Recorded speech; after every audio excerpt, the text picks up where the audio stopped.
Dari bawah gaun sudah terlihat motif gaya hingga pada bagian pinggang, bagian bahu, kepala, dan juga bagian badan, sehingga full memiliki motif.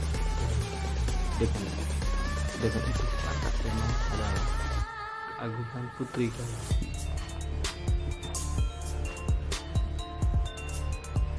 Bling-bling yang ada pada bagian bahu melingkar bagian turun ke pinggang depan dan dada depan dan pinggang belakang, menunjukkan kecantikan dan ornamen untuk gadis-gadis pada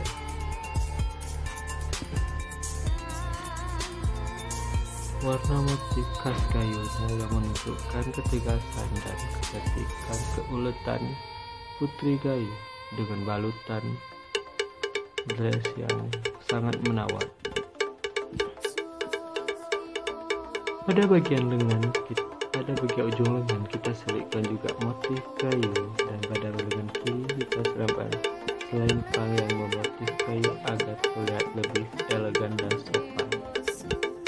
Pada bagian belakang kita fullkan hingga motif kayu, dan pada bagian jilbab kita meletakkan sebuah mahkota agar terlihat lebih anggun. Dan inilah gaya